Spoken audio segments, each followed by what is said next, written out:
Aqui nos encontramos para mais um programa Conta-me. Hoje tenho um Conta-me a dobrar. Nós vamos fazer 2 programas. Neste nosso primeiro programa, nós vamos conhecer um pouco mais da vida desses 2 nossos amigos. E na segunda parte do programa vamos ver com mais cuidado uma obra que eles fizeram e que se chama o Direito Penal Comparado, não é só Direito Penal Comparado, e é uma boa comparação entre Estados Unidos e Portugal. E é isso que fazemos no nosso programa. Acabamos por falar nas nossas vidas, aqui nos Estados Unidos, em Portugal, e termos essa oportunidade de dar a conhecer à nossa comunidade elementos como vocês. Por isso, Tony Castro, Nelson Terezo, sejam bem-vindos aqui ao nosso Conta-me. Muito obrigado pelo convite. Obrigado nós.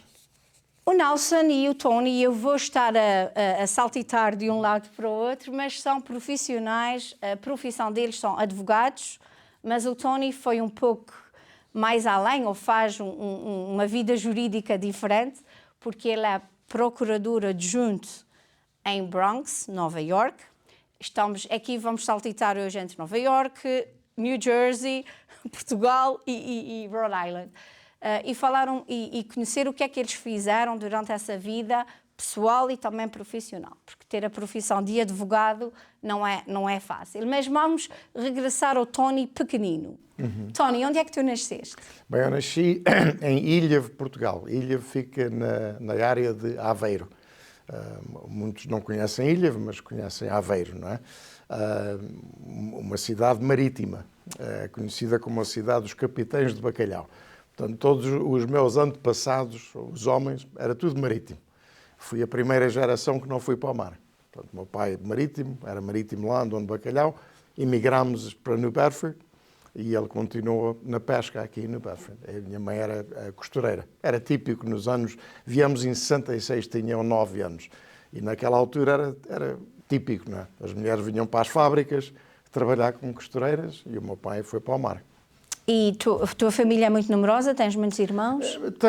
Tenho um irmão, o Rui, que vai por nome de Roy, e a minha irmã Fátima, que vai por nome de Mary, mais novos que ele. E Tony, vindo para cá com 9 anos, ainda trazes muitas recordações de Portugal. O que é que tu te lembras da tua infância? Tenho algumas recordações, quer dizer, tinha 9 anos, tinha quase 10,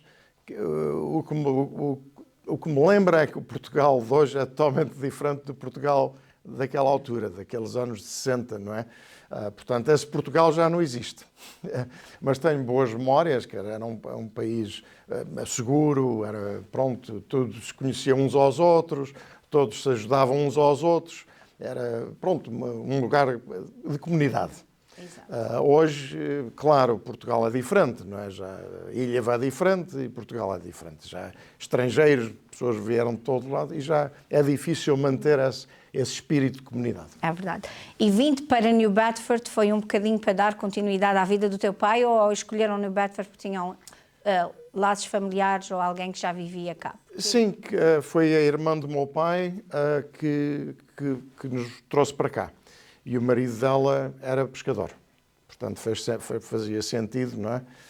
Nós vimos para New Bedford e o meu pai ir para o mar. Foi a razão que acabámos por emigrar para New Bedford e eu estou muito feliz por isso ter acontecido. Como é que foi essa integração? Como foi chegar a New Bedford naquela altura? Interessante, porque era um mundo totalmente diferente, não é? Mas, na altura, em 66, havia muitos portugueses já em New Bedford, não é? E então, em Portugal, terminei a 4ª classe. E vim para cá, claro, nem uma palavra de inglês falava, mas rapidamente adaptei-me porque os meus amigos eram tudo portugueses, não é? Principalmente açorianos, não é? Na parte do norte. Eu fui criado naquela zona de Madeirafield, da Blessed Sacrament. Foi aquela vizinhança. E pronto, o primeiro ano havia um programa que se chamava English as a Second Language. E, portanto, estávamos todos juntos. We're all in the same boat, como se diz em inglês, não é? Estávamos todos a aprender o inglês pela primeira vez. Depois desse primeiro ano, fui integrado in the 4th grade. E depois, claro, a Sarah D. Audible School era a escola branca, muitos conhecem, encostada a Madeirafield. E depois, quando no 7º ano, fui promovido logo para o 9º. Porque, claro, como tinha perdido um ano, não é, mais ou menos, fui, como se diz, double promoted, from 7th to 9th.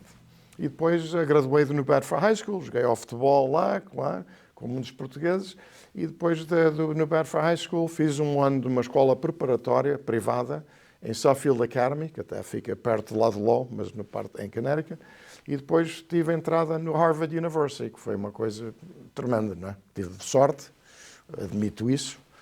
Sorte, capacidade, formação para ir. Porquê é que dizes que foi sorte? Porque as aplicações são tantas, de milhares de aplicações, todos qualificados, e só há lugar para, se não me engano, uns 1.500. Portanto, para tudo é preciso sorte, não é? Na vida. Sim, há o nosso esforço, a nossa capacidade, mas temos que admitir que há sempre aquele pouco de sorte ajuda. Mas tu sentias que era este o caminho que tu querias desde a tua formação? Era esta a via que tu querias seguir? Ou foste como muitos jovens que nós às vezes dizemos aos 16, 17 anos, sabem lá o que é que eles querem fazer? Ou contigo foi diferente? Sentias não, eu fui um desses jovens, com 16 aos 17 anos não sabia bem o que queria fazer. Bem, pensei em ser veterinário, porque adorava e adoro animais. Depois pensei em engenharia, pensei que ia para a SMU na altura, Southeastern Mass University, que hoje é UMass Dartmouth. Tinha muitos portugueses, não é, que íamos de New Bedford High School para lá. Mas acabei por frequentar o Harvard e depois foi só talvez no 4º ano, no último ano, é que eu comecei a pensar em advocacia. E qual foi a razão? A razão foi que, na altura, não havia muitos advogados portugueses em New Bedford.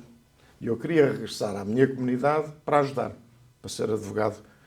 Na altura, talvez havia 2 ou 3 advogados portugueses. Mas, entretanto, conheci a minha futura esposa no Harvard, ela de Nova York, Brooklyn, de descendência italiana, e também, eventualmente, frequentou a escola de advocacia. Ela foi para o BU Law School, eu frequentei o BC, Boston College Law School, e fui parar a Nova York. Mas quando graduei da escola de advocacia, só havia uma área de lei que eu queria praticar. Era a área criminal, porque realmente é fascinante. E Tony, já vamos voltar e eu sei que quando nós começamos nessa conversa queremos saber sempre mais e temos aqui 2 programas para ir aperfeiçoar e que ter mais pormenores dessa tua vida académica, mas tu foste também daqueles jovens, como muitos de nós portugueses, que tiveram sempre que trabalhar e estudar para conseguir chegar aonde chegaram, ou tiveste apoio a 100% de toda a tua família, principalmente os teus pais? Bem, é trabalho da minha parte, dedicação da minha parte, mas sempre com o apoio da família. Se não fosse o apoio da família, não era possível. Não é? Porque nós defendemos muito isso aqui na nossa terra, porque todas as pessoas que tiraram cursos superiores tiveram sempre que ter uma vida profissional e ter que trabalhar para pagar os seus estudos. É um bocadinho da diferença de Portugal. Portugal, muitos dos jovens não têm esta necessidade, são os pais, e também o custo de formação é completamente diferente. Sim, os meus pais, com o pouco que tinham, não é? Com o trabalho árduo que tiveram, apreciaram a importância, ou reconheceram a importância dos filhos estudarem. E, no meu caso, apoiaram-me sempre o dinheiro que podiam para a tuition, não é? O custo do estudo. Ajudaram-me sempre com isso e, claro, tive bolsas de estudo também, tive ajuda, não é? Tive empréstimos que eventualmente tive que pagar. Portanto, foi uma combinação, uma mistura de tudo, não é? Mas nenhum de nós atingimos os objetivos sozinhos, não é? Há sempre mais alguém por trás a apoiar. A língua, esse português magnífico que tu tens, foi também uma formação desde que tu cá chegaste. Como é que conseguiste manter este nível de português? Bem, isso é engraçado, porque a razão que eu mantive português foi, 2 razões.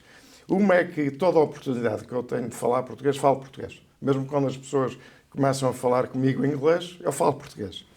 para praticar e aprender. De vez em quando aqui o meu colega corrige-me que eu quero falar perfeitamente. Mas a razão principal no ler o português, é engraçado, foi que eu sempre adorei futebol e então tentava ler os jornais desportivos, a bola, o recorde, o jogo, e fui sempre acompanhando e lendo os jornais e foi essa a razão, penso eu que foi a razão. Já agora vai ter que perguntar qual é o clube de coração, porque as pessoas estão todas a perguntar. Sou lagarto. Sou verde por dentro. Pronto. Não vou aprofundar mais essa área. Entretanto, vamos aqui ao nosso Nelson 13. Nelson, então, onde é que tu nasceste? Eu nasci aqui perto. Nasci em Springfield, Massachusetts, mas fui criado até aos 5 anos entre Indian Orchard, Chicopee, e depois, quando vinha passar férias à casa dos meus avós e dos meus tios, passava mais tempo em Ludlow. Então, Mas com 5 anos regressei a Portugal com a minha mãe.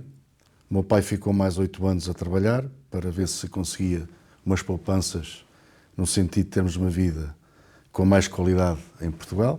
A minha mãe era professora do ensino básico, portanto as antigas professoras primárias, como se dizia na altura, e tenho vivido em Portugal desde então.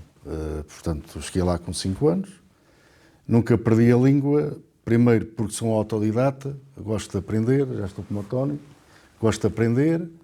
Como vinha cá 2, 3 meses por ano, nas férias de verão, falava com os meus primos e via televisão e falava com outros, e então ia aprendendo o inglês. E ao ponto de, quando digo às pessoas que nunca tive escola americana, e é verdade, toda a minha escola, toda a minha formação é portuguesa, desde o ensino básico até à universidade. Alguns até nem acreditam que eu não tenho a escola americana, porque dizem que falo como eles. Pronto, digamos que é um dom que eu tenho. Mas também foste praticando, fui praticando, fui-me esforçando, tinha sempre aquele interesse em saber mais e mais e mais, mas também é um dom, quer dizer, um dom que Deus me deu de conseguir falar as duas línguas praticamente de forma igual, seja escrita, seja falada. Nelson, porquê os teus pais são naturais de que área de Portugal? Toda a minha família é natural de Alcobaça, ali perto da Nazaré, Caldas da Rainha, distrito de Leiria. Mas foi uma opção deles emigrarem para cá antes do teu nascimento? Sim, toda a minha família emigrou. Aliás, grande parte da minha família, quer do lado da minha mãe, quer do lado do meu pai, ainda hoje estão em Chicopee e Ludlow. Emigramos em 1967, aliás, a minha mãe veio grávida de mim em 67, eu nasci 4 meses depois, penso que os meus pais terão chegado em agosto de 1967, eu nasci em dezembro de 1967. O meu pai vinha com pouco dinheiro, como acontece com todos os nossos imigrantes, e até aconteceu uma coisa interessante, na altura o custo do meu nascimento na maternidade foram $3.500. O meu pai não tinha $3.500. E então o meu pai fez um acordo com o hospital, com a maternidade, e andou a pagar, durante algum tempo, digamos, a despesa inerente ao meu nascimento. É assim, quando se chega, a vida é difícil. Primeiro, a barreira linguística. O meu pai não sabia nada de inglês, o meu pai tinha estado 1 ano na Alemanha, falava qualquer coisita de alemão, mas de inglês, nada, absolutamente nada. Portanto, desde logo é a barreira da língua. E depois é a adaptação, quer dizer, Portugal é diferente e, como o Tony disse há pouco, Portugal mudou muito. Nos últimos 50 anos, a mudança de Portugal é como da noite para o dia. Quer dizer, verdade seja dita, isso foi graças ao 25 de Abril, graças à Revolução de 25 de Abril de 1974, em que Portugal deu um pulo em todos os aspectos. Há situações que ainda não estão bem e que precisam de ser corrigidas, mas no geral, no cômputo geral, Portugal cresceu, desenvolveu-se e hoje é um país europeu. É um país europeu, um país moderno. E Nelson, permita perguntar-te, uma vez que fazes essa comparação e és dos poucos casos que emigraram e que depois, muito recentemente, tiveram que regressar a Portugal, hoje em dia lamentas o facto dos teus pais terem tomado essa decisão contigo com apenas 5 anos, não teres ficado nos Estados Unidos? Eu vou ser muito franco, eu vou abrir o meu coração. Durante anos, digamos até aos meus 20 anos, eu era um pouco revoltado, ou seja, eu criticava os meus pais por terem regressado a Portugal. Porque eu achava que na América é que eu devia ter ficado, que a América era o supra-sumo, que era tudo bom, era um país das mil maravilhas. A pouco e pouco comecei a perceber que a América não era bem o quadro que eu tinha imaginado. É um grande país, aliás, eu costumo dizer que tenho o melhor dos dois mundos. Sou americano e sou português. Tenho a dupla cidadania, portanto tenho as duas nacionalidades e sou o que sou graças a Portugal e à América, muito honestamente. Mas para dizer, ou para responder àquilo que a Márcia estava a perguntar, a partir dos 20 anos comecei a ganhar maior afeto a Portugal. Ou seja, comecei a dar mais valor a Portugal, às coisas portuguesas. E, muito sinceramente, acho até que foi bom eu ter regressado a Portugal. Foi bom porque formei-me e depois tenho esta bagagem, digamos assim, das nossas comunidades portuguesas, que eu prezo muito, que eu respeito muito, que eu considero muito. Sou com muito orgulho luso-americano. Ando sempre com estas duas bandeirinhas aqui na lapela. E na América, e também em Portugal, sobretudo em Portugal, porque é lá a minha base, é lá que eu passo mais tempo. Estou sempre a defender a América. Eu posso contar aqui uma pequena história. Quando eu estava na escola preparatória em Vila Franca de Xira, e na altura havia muitos comunistas em Portugal. A seguir ao 25 de Abril, o comunismo tinha uma forte implantação em Portugal. E apanhei um professor de Ciências da Natureza que era comunista. Ele sabia que eu era americano, e então o fulano em plena aula chamava-me imperialista. Olha o imperialista, vamos perguntar ao imperialista esta questão. E aquilo era uma coisa que mexia comigo, porque não era um elogio, era uma crítica. Ou seja, os comunistas chamavam imperialistas aos americanos, porque supostamente andavam a conquistar o mundo inteiro e ficavam com os outros países e subtraíam as riquezas aos outros países e não sei o quê. Portanto, eu fui sempre um acérrimo defensor da América, e ainda hoje sou. Defendo sempre a América como defendo Portugal. Eu tenho um grande portuguesismo e digo a verdade, Márcia, isto só para terminar, ainda agora vínhamos no carro e passámos aqui por um clube, aqui em East Providence, um clube português, e eu quando vejo a bandeira portuguesa e a bandeira americana, nos clubes, nas casas, em Mineola vi muitas, em Newark há muitas, com as duas bandeiras, é uma coisa que mexe comigo. Quer dizer, o patriotismo, o sentido de ser português, é uma coisa, eu até estou emocionado, é uma coisa que mexe comigo. É verdade. Porque em Portugal, infelizmente, e faço aqui uma crítica aos portugueses, os portugueses dão pouco valor ao país que têm. Muito pouco valor. Talvez sejamos como nós, damos valor quando saímos, damos valor quando perdemos. E vejo pouco patriotismo. Falta às vezes Portugal. aqueles sinais para que possam ser mais visíveis. E a Márcia não faz ideia, agora como advogado, a quantidade de americanos que não têm nada a ver com a nossa cultura portuguesa, nada, que estão a mudar-se para Portugal, querem viver em Portugal. Eu sou advogado de muitos deles, da Califórnia, da Flórida, Arizona, Texas. Há muita gente que quer fixar residência em Portugal, depois trato dos vistos, ou neste caso a autorização de residência em Portugal, e eles adoram Portugal. Os americanos têm agora um fascínio por Portugal. E perfeito. Façamos aqui só uma pequena pausa, voltamos já a seguir para darmos continuidade a esta nossa conversa.